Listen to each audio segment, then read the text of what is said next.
Capítulo 11. Quando chega o pranto. O fardo da aflição.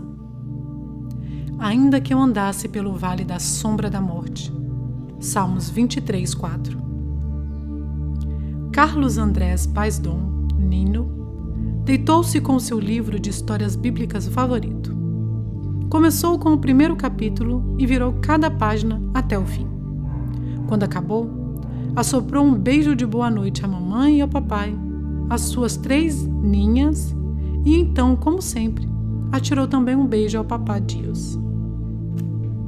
Fechou os olhos, deslizou para o sono e acordou no céu. Carlos tinha 3 anos. Quando Tim e Betsy, seus pais, e eu nos encontramos para planejar o funeral, eles quiseram que eu assistisse a um vídeo de Carlos. Você precisa vê-lo dançando, disse-me Tim. Uma olhada e eu pude entender por quê. O que o Carlinhos fazia ao ritmo da canção latina não pode ser descrito com palavras. Ele se sacudia de cima para baixo. Seus pés se moviam, suas mãos batiam, sua cabeça balançava. Dava a impressão de que o batimento de seu coração mudara para o nativo compasso colombiano. Nós rimos, nós 3 rimos. E no riso, por apenas um momento, Carlos estava conosco. Por apenas um momento, não havia leucemia, seringas, cobertores ou quimioterapia. Não havia lápide para gravar ou túmulo para cavar. Havia apenas Carlos. E Carlos estava exatamente dançando. Mas então o vídeo parou, bem como o riso. E aquela mãe e aquele pai retomaram a sua caminhada através do vale da sombra da morte. Você está atravessando a mesma sombra?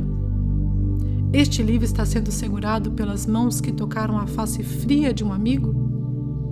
E os olhos que caem sobre estas páginas já caíram também sobre o corpo sem vida de um marido, uma esposa, um filho? Você está atravessando o vale? Se não está, este capítulo pode parecer desnecessário. Sinta-se livre para ir adiante. Ele estará aqui quando você precisar dele.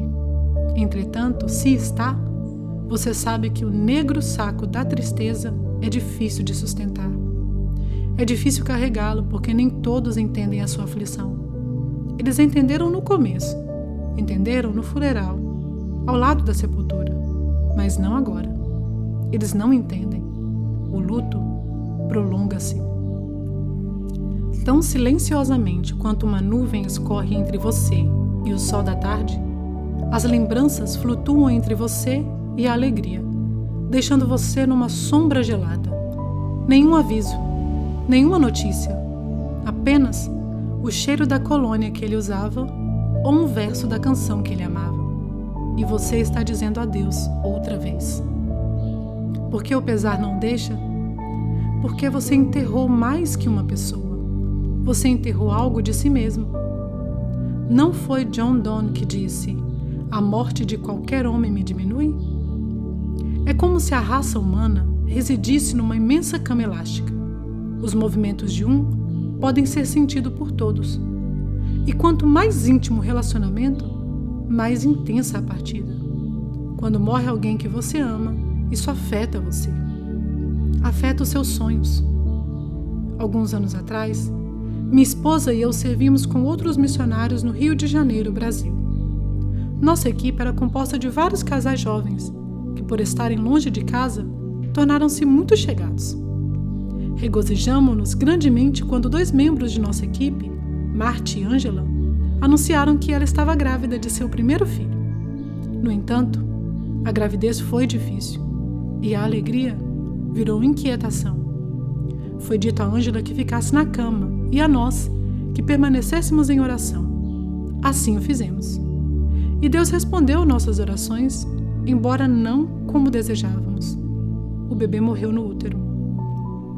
Nunca esqueci o comentário de Marte. Mais que um bebê morreu, Max. Morreu um sonho. Por que a dor se prolonga? Porque você está lidando com mais do que lembranças. Você está lidando com amanhãs não vividos. Você não está combatendo apenas a tristeza. Está combatendo o desapontamento. Está combatendo a raiva. Ela pode estar na superfície, pode estar oculta, pode ser uma chama, pode ser um maçarico, mas a raiva mora na casa da tristeza. Raiva de si próprio, raiva da vida, raiva do sistema militar, hospitalar ou rodoviário, mas acima de tudo, raiva para com Deus. A raiva toma a forma de uma pergunta de 6 letras. Por quê? Por que ele? Por que ela? Por que agora?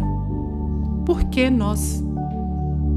Você e eu sabemos que não podemos responder essa interrogação. Apenas Deus conhece as razões por trás de seus atos. Porém, aqui está uma verdade sobre a qual podemos repousar. Nosso Deus é um Deus bom. Por tua bondade, Senhor, bom e reto é o Senhor. Salmo 25, 7 e 8. Provai e vede que o Senhor é bom. Salmo 34, 8. Deus é um Deus bom. Devemos começar aqui. Embora não compreendamos suas ações, podemos confirmar em seu coração. Deus faz apenas o que é bom. Mas como pode a morte ser boa? Alguns enlutados não fazem essa pergunta. Quando a quantidade dos anos ultrapassou a qualidade deles, não indagamos como a morte pode ser boa. Porém, o pai do adolescente morto o faz. A viúva de 30 anos o faz. Os pais de Carlos o fizeram. Meus amigos no Rio de Janeiro também. Como pode a morte ser boa? Parte da resposta pode ser encontrada em Isaías 57, 1 e 2. Perece o justo, e não há quem considere isso em seu coração.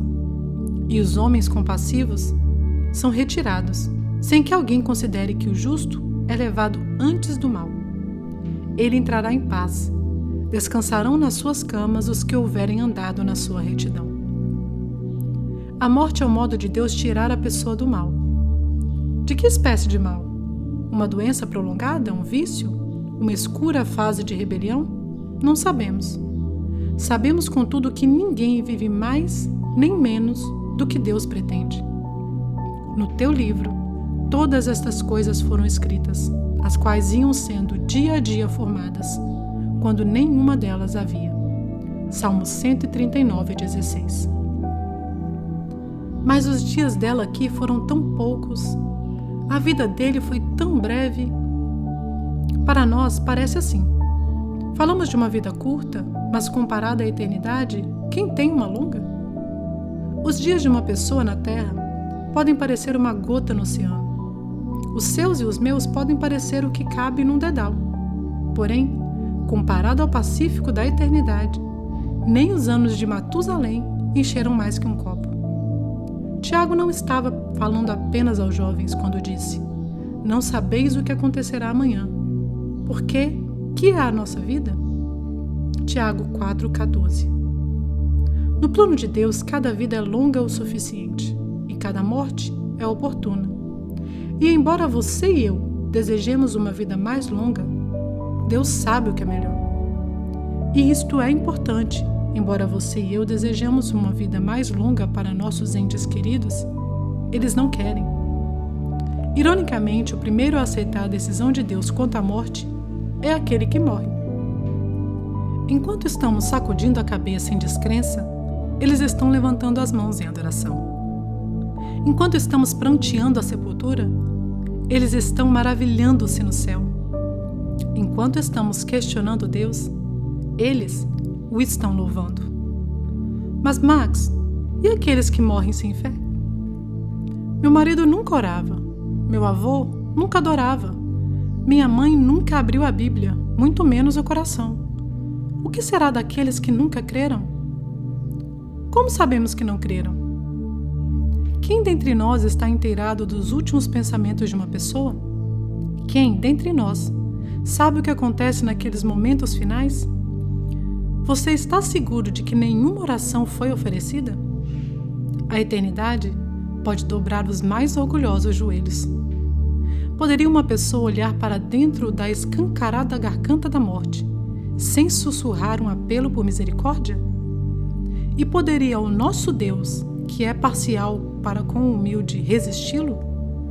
ele não pôde no Calvário. A confissão do ladrão na cruz foi a primeira e a última, porém Cristo a ouviu. Cristo a recebeu. Talvez você nunca tenha ouvido o seu ente querido confessar a Cristo, mas quem pode dizer que Cristo não o ouviu? Não conhecemos os pensamentos derradeiros de uma alma que se vai, mas conhecemos isto, que o nosso Deus é um Deus bom. Ele não quer que alguns se percam, senão que todos venham a arrepender-se, 2 Pedro 3:9. Ele quer o seu ente querido no céu mais que você, e ele geralmente consegue o que ele quer. Você sabe o que mais Deus quer? Ele quer que você enfrente a sua tristeza. Negação e recusa não são parte da terapia de Deus para a aflição. Davi enfrentou a dele. Ao saber da morte de Saul e Jonatas, Davi e todo o exército rasgaram as suas roupas, choraram em voz alta e jejuaram até o pôr do sol. Seu lamento foi intenso e público. Vós, montes de Gilboa, pranteou ele, nem orvalho nem chuva caia sobre vós, campos de ofertas alçadas, pois aí desprezivelmente foi arrojado o escudo dos valentes, o escudo de Saul, como se não for ungido com óleo. Saul e Jonatas, tão amados e queridos na sua vida, também na sua morte, não se separaram. Eram mais ligeiros do que as águias, mais fortes do que os leões. 2 Samuel 1, 21, 23. Davi não apenas entoou este canto fúnebre, mas também ordenou que fosse ensinado ao povo de Judá, no versículo 18. A morte não foi amenizada ou passada por alto. Enfrente-a, lute com ela, questione-a ou condene-a, mas não a negue. Como explanou seu filho Salomão, há tempo de chorar, Eclesiastes 3:4. Não atenda, mas perdoe aqueles que insistem com você para não chorar.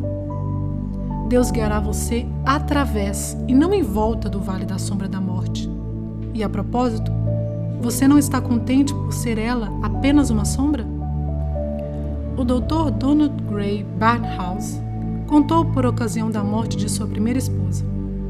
Ele e os filhos estavam voltando no carro para casa depois do sepultamento, dominados pela aflição. Ele procurou uma palavra de conforto para oferecer, mas não pôde pensar em nada. Exatamente naquele momento, um grande furgão passou por eles. Enquanto passava, a sua sombra derramou-se sobre o carro deles. Uma inspiração veio ao Dr. Barnhouse. Ele virou-se para a família e indagou: Filhos, vocês preferiam ser atropelados por um caminhão ou pela sombra dele?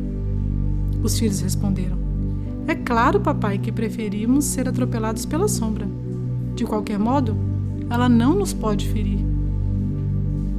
O Dr. Barnhouse explicou: Vocês sabiam que 2000 anos atrás o caminhão da morte passou por cima do Senhor Jesus, a fim de que apenas a sua sombra pudesse passar por cima de nós agora?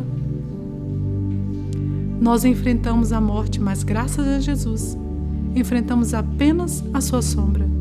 E graças a Jesus, cremos que os nossos amados estão felizes e os Carlinhos do mundo estão dançando como nunca antes.